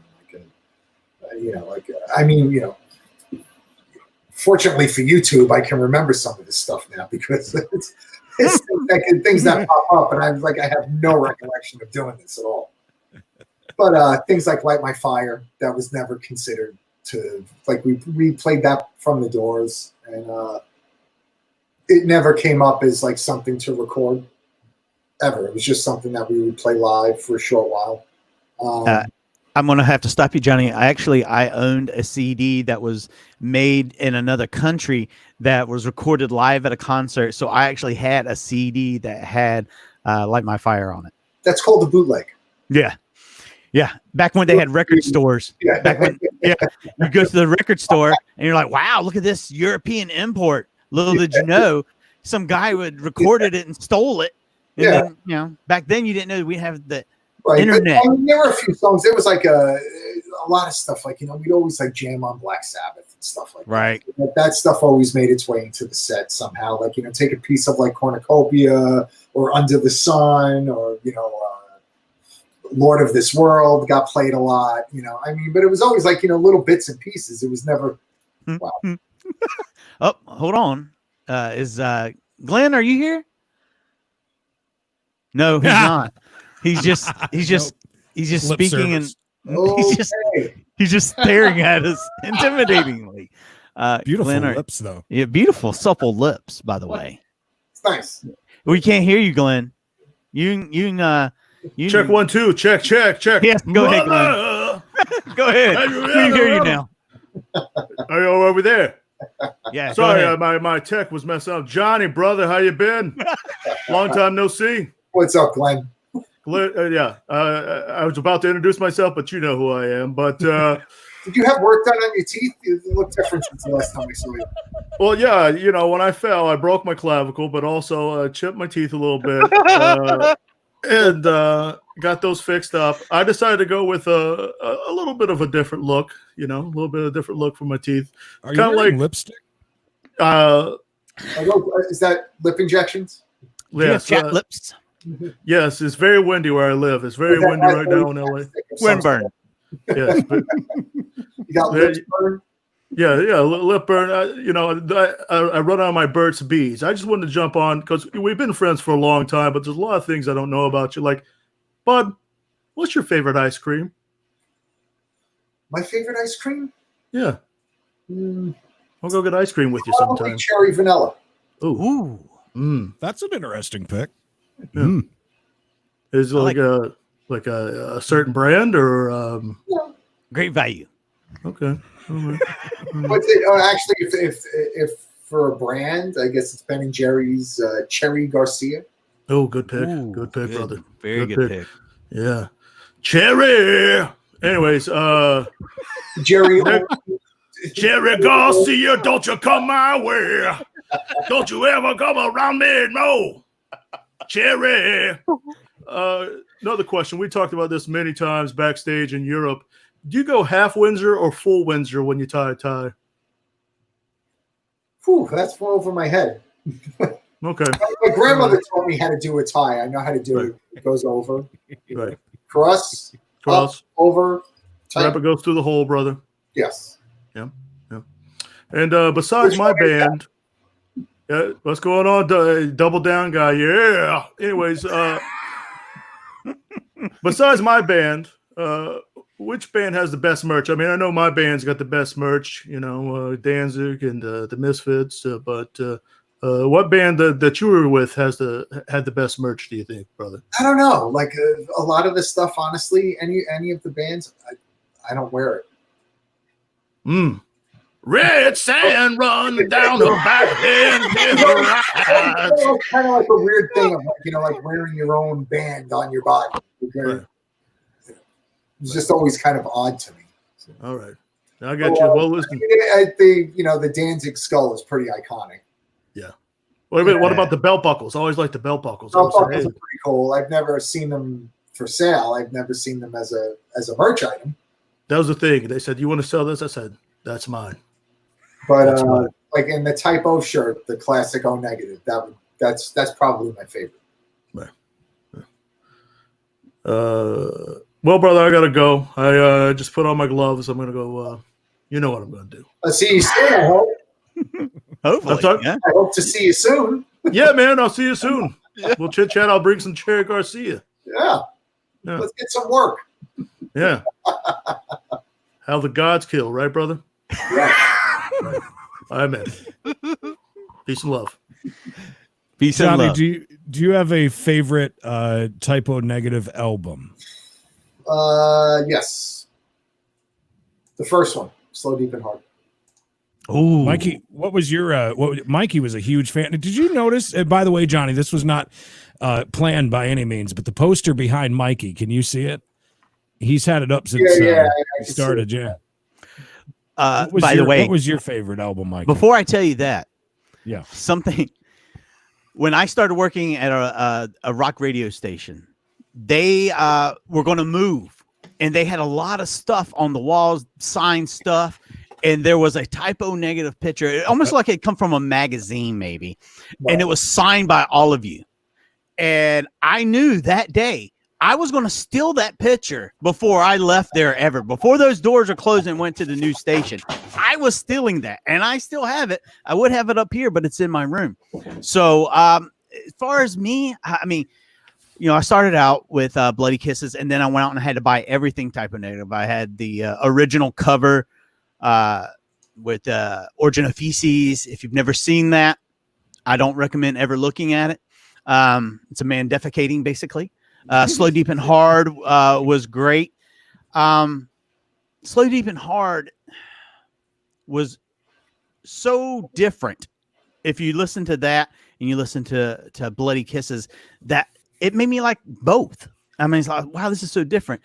But for sentimental reasons, October Rust would probably have to be my favorite, because it was an album that me and my girlfriend at the time just bonded over, and I took her to her very first concert, which was a Type O Negative concert. Something I did want to ask you, Johnny, I saw you guys again in a bigger, way bigger setting when you guys opened for Queensryche. Right. How in the world did you end up on tour with Queensryche? The thing that I remember the most about it was that, like at that point, we had been on tour for Bloody Kisses for over a year already. And we felt like we were getting burnt out, and we thought it was time to, like, start working on another record. And then the offer came in to go out with Queensryche, and we we thought it was odd, because we were like, why would Queensryche want a band like Type O Negative on their bill? But at this point, it was like, well, we already toured with Motley Crue and Nine Inch Nails. What's the big deal with going out with Queensryche? Because we didn't fit with them, and somehow it kind. Well, I mean, I'm not going to say it worked with Nine Inch Nails. It didn't work at all. It was a total disaster. But going out with Motley Crue, that was the thing that put us on the map. That started getting us. We were starting to get attention from people, and so that worked for us. And when you would look at it on paper, you would think Motley Crue and Type O Negative. That's horrible, but it worked, and we were able to help start creating a fan base there. And so with Queensryche, it really wasn't any different than that, where it was just like, all right, it just doesn't seem practical, or but we did start. Let me backtrack. We kept on turning the tour down, and they kept on offering us more money. Wow. Great business move. And then it just got to a point, guys, you're going out with Queensryche. Right. and that was it. And we went out with them. We did a whole summer with them. Now it's like tours are to do, I guess, whatever you call it, package. Right. To go out and tour with the same band for so many months, that really doesn't happen anymore. Metallica does that. They'll take one band and one support band, and they'll do tour the whole world with them. Usually now it's a tour with a band. It's maybe 4 weeks, 5 weeks, maybe 6. That's a really long tour now. So when you think about a whole summer, it just doesn't exist. But we were out with Queensryche for that whole summer, and then after that tour was over, I think we may have finished it there. That was it. And in between, there was a short break in between the legs of the tour, and in between those legs, we went to Queensryche. Took 2 weeks off. We went to Europe, and we wound up doing. That's when we did Dynamo Festival. We did a few other festivals. We went and played in Europe for 2 weeks, and then came back home and caught up again with the Queensryche tour and finished it. So with touring, say you've done all the touring, you've done everything, and you guys are looking for some downtime. Why was it that I was so shocked as a fan when in the downtime of one Peter Steele, he decides to show his penis? His penis shows up in the Playgirl magazine. And being a fan, I was very surprised. Well, no, that wasn't downtime. That was uptime for sure for him. But I was very surprised and taken aback that he was in Playgirl. Were you surprised? Well, once the initial, the shock of, when he told us that they offered him, that they wanted him in the magazine. like to me, I just thought it was so over the top. I was like, you got to do it. Right. And, and it was, I'm trying to remember, at the time, this is 25 years ago, man. Oh yeah. Trust me, I know. And I just remember, like when he told us that he was offered, to do the magazine, and it was like, like people will talk about this like forever. Yeah. Here's my question though. How did they know he had such a big penis? I mean, he could have had a small penis and they offered him and then he shows up with like a very small penis. It'd been like a thumb maybe. Some things you don't you don't want to know about. Like you don't want to know what's in sausage. Right. Once you've seen it made, you don't like want I have no interest in knowing the background story on how he found out about me. It's not on my radar at all. It was just kind of awkward, like when we would be doing signings, and people would come with, "Oh, can you sign this?" And it was like the centerfold, and it was like, "How about another page? Mind, But, oh no, you got to sign the centerfold." It was like a little awkward, but I mean, it served its purpose. Well, before we wrap it up with you, I know we've actually taken more time with you than we were supposed to, which I do appreciate. And I know all the fans are watching right now. Really appreciate it. Is there anything else in the chat that needs to be addressed for we go Creed or anything like that? Anybody got a question?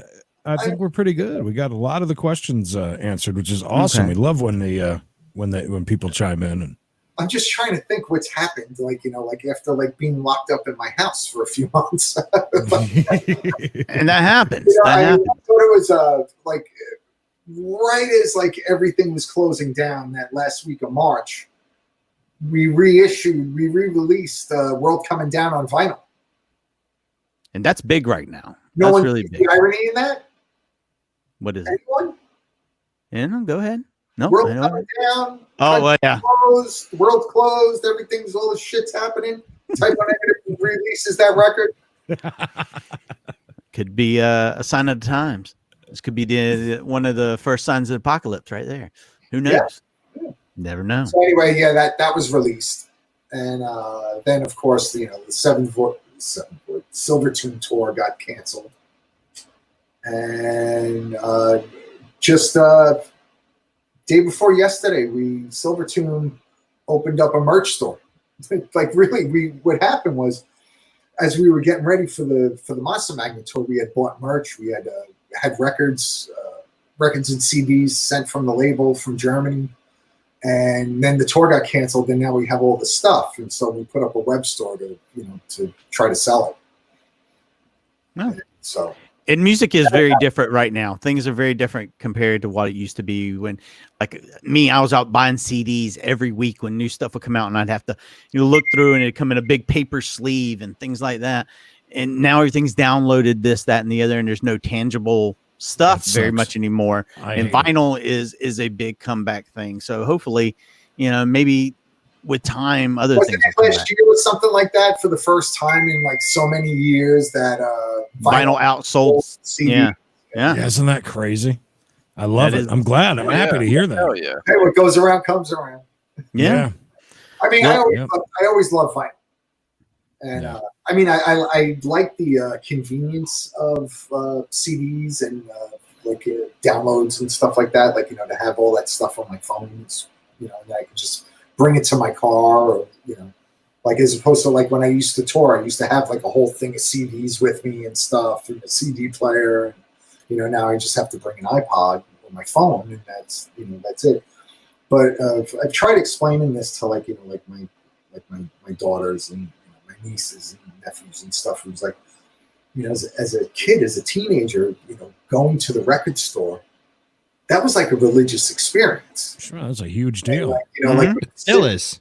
And you could literally spend hours in there to spend $9. Yeah. Mm-hmm. And you'd you'd go through all the records, what's this? Or if you went to a place in Brooklyn had Zigzag Records, which was they had all like, you know, like all the imported, like, you know, heavy metal records and stuff. That was like the only place you can go and find like a Saxon record.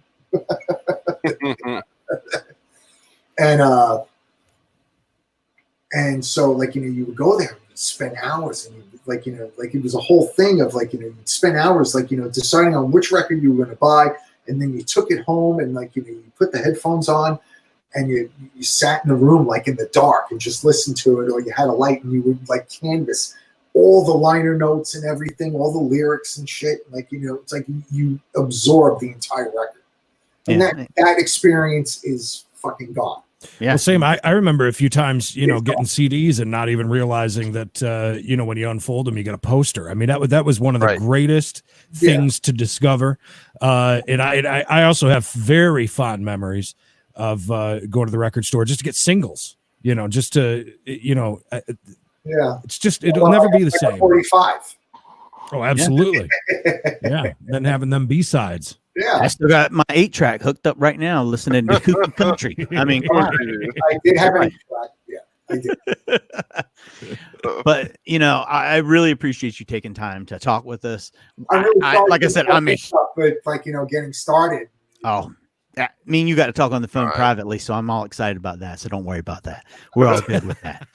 But I do want to thank you so much. I am a huge fan, and this is a really big deal for me. For all the years I had a metal show on rock radio. I had an interview booked with King Diamond the week before we got canned and had to exit the building. And I already had something hooked up with the label to have you guys on when Prophets of Doom come out. So, you know, and that didn't get to happen either. So for this to happen now is a huge thrill to me. And I want to thank you for everything you've contributed to music, to me and my wife, my whole family. We enjoy your music, and you know, I'm passing it down to my children. So thank you so much for coming on our show. Thank you so much for coming on, and we'll have to have you on again sometime. I gotta get Kenny on next, by the way. Kenny's got to come. You tell Kenny he's got to come on this show now. Now he's got to come on, and you tell him we have a good time. I'll be a messenger. Whatever happens after that is all on you guys.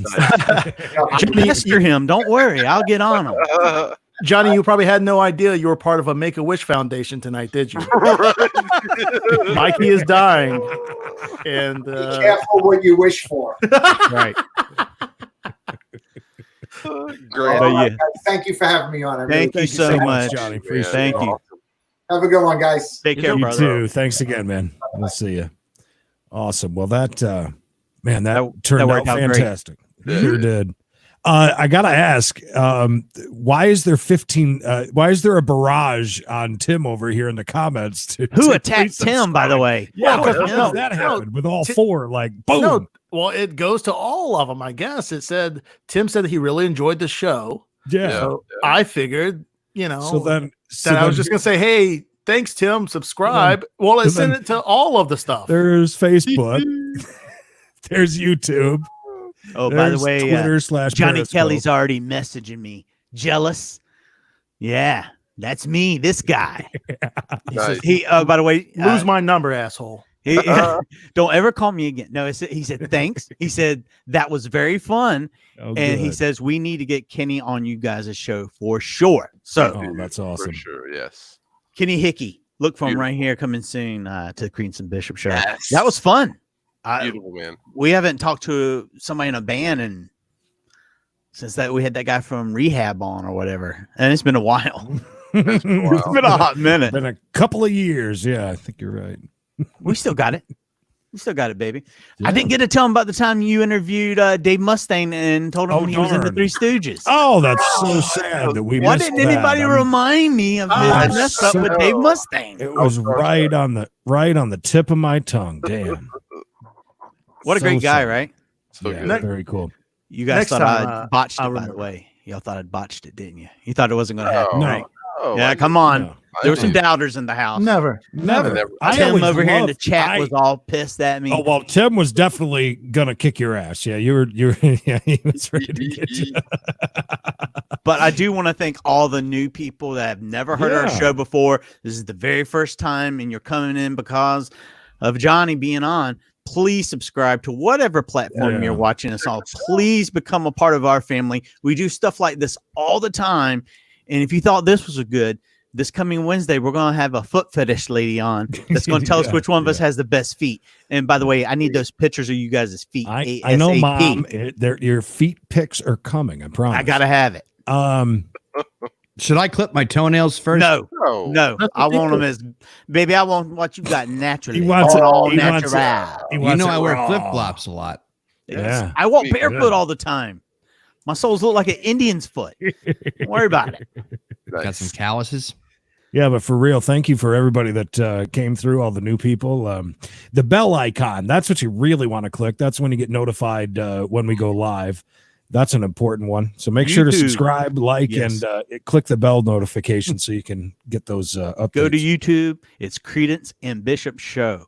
We are starting all from scratch. We may have been doing this for like 15 years. Yeah. But baby, we starting all over. This is the beginning of the beginning. Yeah. Nick, I wasn't asleep. I just don't know anything about typo negative. That's acceptable. But you did. Hey, Knox, you just justified everything we've ever said to you about that Manicotti brother. He said it was weird. F that B. You did the right thing. Right. You broke up with her just like you should have. Is that Clay behind you? No. Walter Clay Kite is still here. I have a minor. Show your face, Clay. When you say clavicle, I died because that's the neck bone. I broke my ribs. Prove me wrong. Beautiful. No, never. Oh, let's talk to Real Clay. Go ahead, Real Clay. Hey guys, I got nerd news up if you want to hear it.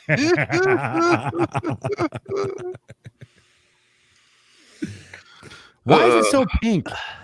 Nick wants to buy a random metal CD in the section and send it to us. Yeah, absolutely. I think that's a great idea. Actually, send it over. Just some random, whatever, or really bad rated. Please, what do you do? Do you do that or no? You go buy the album cover. Go buy the coolest album cover is the one you buy. The coolest album cover. Yeah. I like that. And then he'd send it to us and then we'd try it. Absolutely. Me and Bishop, the reaction team will take it into their hands. Don't worry. Love it. Real Clay, you okay? Yes. Yeah, no, I'm doing fine. We said Real Clay. Oh, sorry. Go ahead. Yeah, I'm fine. You look looking different. good. Well, I missed out on the coffee. I didn't have any coffee. No Tonka? Yeah, I didn't get a chance to step away. Yeah, have the coffee, but everything's good. Everything's doing good, guys.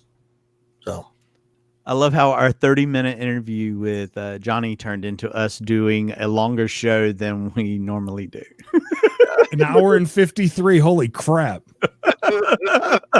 With no prep. With no prep. Nothing. Yeah. I love that. Walked in here with nothing, baby. Yep. All right, everybody. Just keep in mind Wednesday nights. We do this live when we've got interviews booked. We'll be on Mondays. Most of us, hopefully, will be here. Right here. And again, thank you to everybody that came through. We certainly appreciate it. Make sure to subscribe on all the platforms or whichever one you like the most. Either way. Yeah. Doesn't matter. Yeah, so Wednesday night, 8:30 p.m. Eastern Standard Time, we'll be here. Any last thoughts from anybody? Go ahead. Awesome. Thank you so much. Yep, bye. Very good. All right, Buy Silver Tomb. Get it. All right, so we will see you. You know what we forgot to ask Johnny, by the way, is any plugs, because he does the animal rescue stuff and the animal rescue. Right. I'll get it with him, and I'll put all of his plugs in the description over there on YouTube. Oh, Double Down guys, got it, man. Rescue Row Shelter. There it is, right there. Yeah, make sure to get his plugs. We completely forgot. Are you sure that that's what he does, or maybe that's what Double Down guy does, and he's just promoting something? Either way, it's a good call. Either way. Yeah.